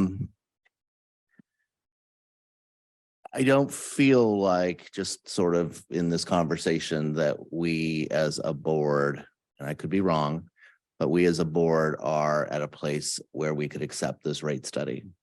Am I misreading the room? Does anyone want to comment? Go ahead. I mean, I'm ready to accept the rate study, but I don't know what the general consensus is. I'm definitely open to a couple, one at least, rate study workshops amongst the board and public that cares to attend. Mm-hmm. I personally could vote for it, but I think we have to give the public the opportunity, because it's more about them and what they're gonna, than us. They to give the public the opportunity to come down and comment. And I know they have that opportunity right now, but we haven't publicized the 218 process either. So that's Right. And I believe the public will have that opportunity once we Okay. publicize the 218. I was talking more about the five For of the us board. here Okay. being comfortable of moving forward on the rate study. I definitely know that you're not. I sense that you're not, and I'm somewhere in the middle. Yeah. So I think to Director Bloomer's point, at least one workshop is probably in order before we can move forward with that. So I'll look to staff to figure out how we do that, I guess. Currently, we've already penciled out a few potential dates for some workshops, and we can work on scheduling that follow-up workshop with one follow-up workshop with the board to go over the rate study more in depth. Yeah, I think Is that the one, direction? at least one is appropriate, and we can then, of course, take the temperature at that point to see where we are. All right. So unless there's anything else, I guess we can move on to the next item. And that would be, thank you very much. Appreciate it. That would be item number 8, your general manager's report, Mr. Kraus.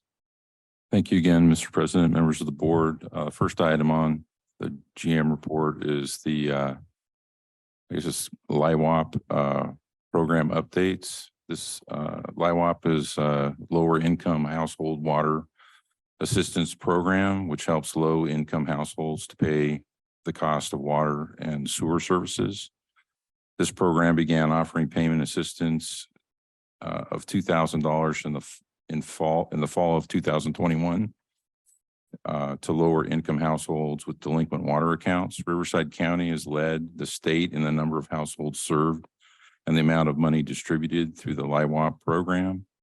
Due to this success, the Riverside County has been awarded an additional $4 million for this program to serve even more residents, along with additional funds.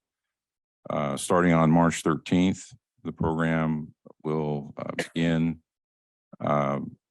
Assistance can be used for customers who don't have arrearages. So that's going to provide anywhere from between $200 to $371.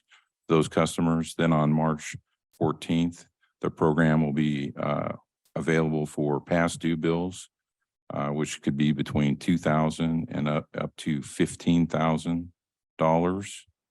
The new state funded LIWAP 2.0 contract will begin in October 2023. And under this contract, previous customers may be able to reapply. DWA will be performing additional outreach to its customers to make them aware of the update and the guidelines for the program. We also had State Water Project delivery and Whitewater Hydro generation update on March 13th. MWD started delivering water to the Whitewater spreading basins. Their intent is to deliver 34,910 acre feet. The first 15,000 of that delivery is not going to be State Water Project water, but instead this is water for CBWD as part of their 1989 IID approval agreement. The remaining 19,910 acre feet will be delivered to the Whitewater Basin and to the Mission Creek Basin, with 18,820 going to the Whitewater recharge facilities and 1,090 going to the Mission Creek facility. And the delivery to the Mission Creek is scheduled at the end of the first week in May. As part of the delivery, water will be diverted through the Whitewater Hydro power plant beginning the week of March 27th. And this schedule has changed just a little bit because of the storms. Every time there's a storm, they stop delivery. And if there's damage or there's reconstruction that has to be done on the channel that comes down to the spreading basins, that delays things as well. So we had quite a bit of water come down the San Gorgonio River. And it came, where Windy Point is, it came through the bridge underneath the highway and knocked out the berm that CVWD has for storm surge.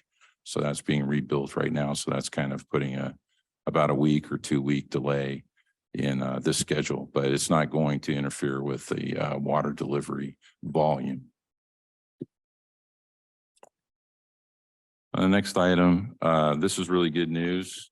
Our BLM permit is making progress. The BLM issued a record of decision for the Whitewater River groundwater replenishment facility, and it's been published in the Federal Register on March 16th. The BLM approved our when the process is done, that we will have a 30-year right-of-way grant right away. And the operation of the facility is going to be approved for its maximum capacity, which is 511,000 acre feet annually. The record of decision is available for a 30-day appeal period, which ends on April 17th, 2023. So we'll be waiting to see what kind of comments we get. And then when that's done, hopefully we'll have a permit in hand. The next item is the human resource meeting and activities. Quite a few webinars, one on risk transfer, the future of recognition. We had HR's role in organizational ethics. We did some DOT testing. We also prepared for our board meetings. This is our second in-person board meeting, so we're still working on things, refining things. We had another webinar on the how could a recession change their talent management, employment orientation, injury, illness, and prevention program. So Chris has been very busy. Lots of webinars, lots of training. The next item, system leak data. We had 26 leaks over the last 2-week period. As was mentioned earlier, Avenida Caballeros is on the list. It is always on the list. Yeah. And so it's a 14-inch main right now, and it'll be a 30-inch in the future, and it's going to be out of commission here soon. We also had a couple of leaks, one on Luella Road and one on Via Vaquero Road, smaller main, 6-inch and 4-inch. And those are in their replacement pipeline program. And moving on to my meetings and activities, we had a lot of legislative check-ins, not only just with Mr. Reed, but the state water contractors are doing the same thing. Everybody's doing the same thing with the legislature kicking into high gear. There was also a presentation made to the state water contractors on the annual maintenance schedule for the entire project. So each division of the state water project reported on major annual maintenance that they have scheduled for the year. There was a WISIP coordination meeting, which includes, sites reservoir and how sites will be operated in conjunction with the state water project and what kind of impacts the state water project might experience with all the WISIP programs, not just sites. There was we had our 2 DWA finance committee meetings. There was also a couple of sites reservoir authority and reservoir committee meetings. They're joint meetings now. We had a Mission Creek quarterly GM meeting. Several other state water contractor meetings or monthly meetings, our executive committee meeting. We had a Sigma workshop with all the tribes in the valley, which is customary when we're working on our annual reports. And we had a meeting with Assemblyman Wallace and also with Congressman Calvert. And there was our monthly DWA, CVWD, MWD coordination meeting as well. And that concludes my report. I'd be happy to answer any questions. Thank you. Director Grasha, any questions? On the, I had a 511,000 acre feet. What's it built out to now? Do you know? That's the capacity Oh, of it's that. built out to do that? And Yeah, really, that's not a very accurate number because I think if you take 700 CFS or 750 CFS, they use both. But if you multiply that out 365 days, 24 hours a day, you'll end up with 511,000 acre feet. So that's the flow capacity of the facilities, but you can't run that way nonstop because a lot of silt gets moved down into that facility. So for at least 2 months out of the year, you've got to get in there and muck it out. Okay. So this is something you might be able to do for 1 year, but you couldn't do it the next year. And I don't know why I thought this, but I thought this was owned by CVWD. So now they own about half of it. Half the property is on Okay. CVWD's land Okay. and half of it's on BLM. All right. Thank you. Very helpful to know all of it now. I think it's important, the permit before the limit was what, 200,000 acre feet. Right. There was a environmental document before that limited it to 200,000. Thank you. Anything else, Director Bloomer? Nope. Okay. Secretary Treasurer McKenna. Just a general information question, really. The water that runs across Indian Canyon and Gino Tree and Vistachino, that's water that's not going into the replenishment facility. Is that because it's just too muddy? It looks very muddy. What Well, happens when it's- it rains up there? Okay, well, that's what I was explaining with, so when the San Gorgonio River came through, it's a big storm surge and the facility can't handle it. It's more than the 700 CFS. It can be thousands Oh, of CFS. So they have a berm. So they have an intake that's very narrow at the beginning. It's kind of a pie shape. Right there at the point, there's an intake structure.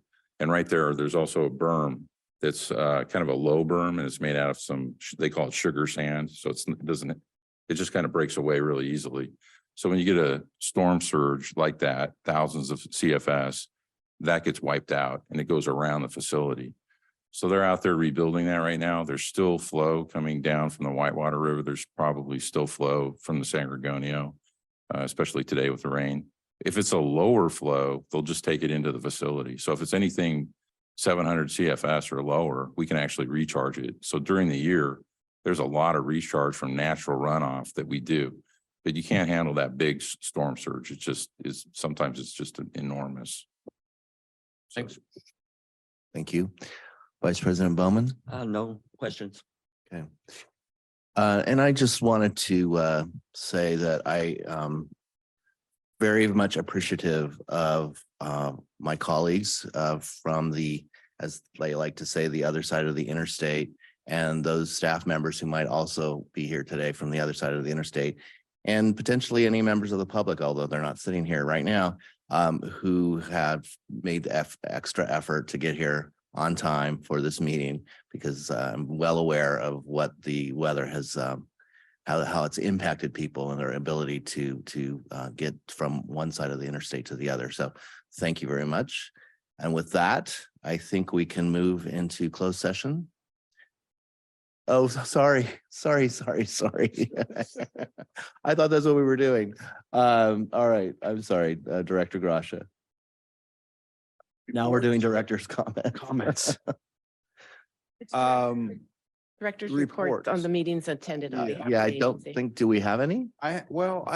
You have some? We do that once a month, or we do that at every meeting? At every meeting, any meeting or event Well, that that you would be attended.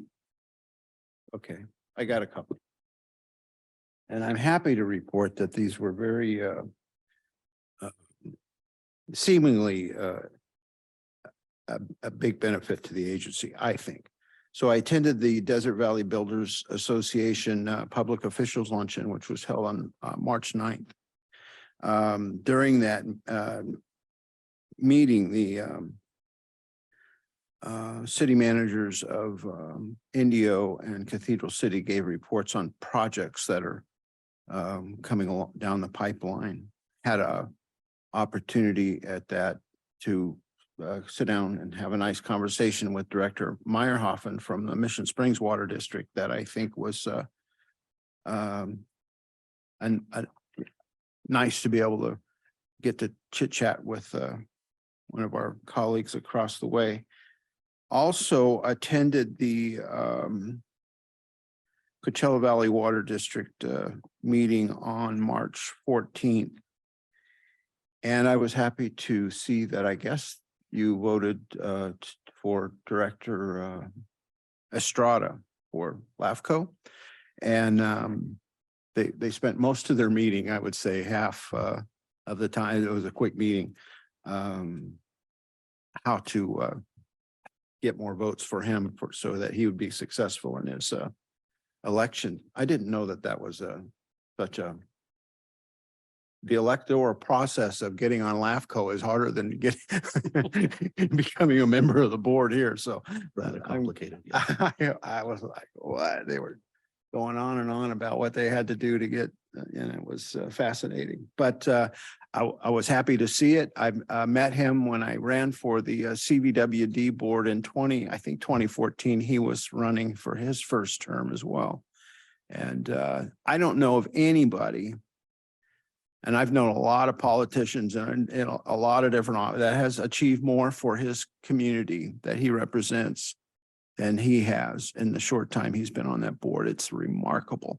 He's literally turned the federal government's attention from what was ignoring his community to actually, I think I don't want to, I'd have to guess at the funding, but it's in the many, many, many, many millions that he's been able to bring to provide safe drinking water for his constituents. And in, for a director of a water agency to be able to accomplish that, it's a big deal. So to see him going on LAFCO, I think is a big deal for our desert. And there were other items that were on that agenda that weren't of as much significance. So I'll leave you to watch that on. I think, by the way, I'd like to do a review at some point. I probably want to do that at the director's comments of we're uploading these meetings for the public to view. I think they're on our website.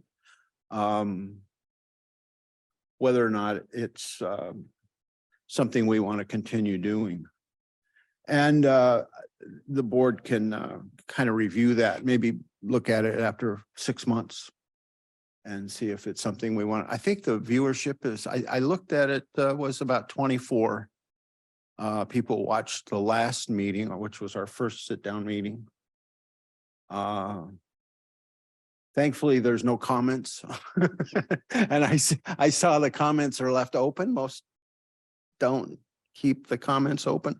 And I'm not suggesting that we should close comments, but I'm grateful that apparently people are overlooking some of my missteps. I don't know what's going on here, but. All right, anything else? That's it for meetings, as I recall. Thank you. Sorry, Director Bloomer. I don't have any meetings or events. Do you have any director's comments since we're? Just in that one mode? comment, just a thank you to agency staff for my last minute request to bring the it's not the water buffalo anymore, but the water dispenser that's hooked up to the fire station down to the Chalk Art Festival on Saturday. It's a great success. So thank you very much. Thank you. That's it. Secretary Treasurer McKenna. I watched on video 2 meetings of the Desert Hot Springs City Council. They had no water related items. I probably will just check the agenda in future and only watch if there's something interesting. I tuned in on Zoom to Mission Springs Water District study session and to their board meeting yesterday. And I have some things I will bring up in executive session, closed session about that. Okay. Vice President Bellman. Yes, had the privilege of meeting Assemblyman Greg Wallace, and I found him incredibly smart on water. That was on Friday, the 17th. And then yesterday on the 20th, also met Congressman Calvert with General Manager, yourself, and he was also very well versed in water. And it was impressive to see these 2 other electeds in different capacities caring about the water. And that's pretty much the summary. Any other director's comments? Nothing. No? All right. Well, I can't add anything to that. I also was very impressed on how well versed they were both in issues related to water. And I guess with that, we can close the open meeting and move into closed session. It's almost 5 after 10. So we can maybe take, I'm sorry. Don't we go to directors? It was directors' reports, then Yeah, I directors' kind of comment. combined them at the end. Oh, But if you I have didn't other, remember that. okay, if you you have don't one mind. more, go ahead. I wanted to the board to consider adding to the list of, how do we refer to that? Outside, Public Oh. meeting? Or, right? Not necessarily for me, but I'd like to see one of our board members attending the Sites Reservoir Authority board meetings as a just as a spectator, really, like I did at CVWD.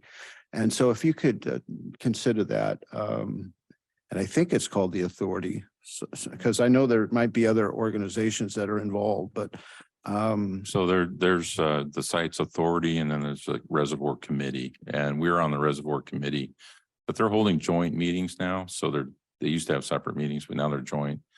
There's a Zoom link, so the public Right. is invited. So I Right. can share that with the board, and you're more than welcome to attend.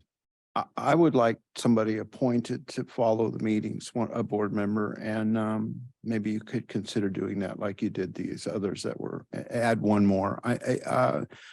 The importance of our, our financial commitment. I think it's something we should be doing. And like you said, I think you serve on that board or one of them. Yeah, I'm a Right. committee member. And I want the board, I want to put rocket fuel on the learning curve, if you don't mind. On that subject and as well as some others. And I think that would be one way for someone to start gathering the knowledge of what we're involved in. That's it. Okay, Thanks. thank you. May we move into closed session?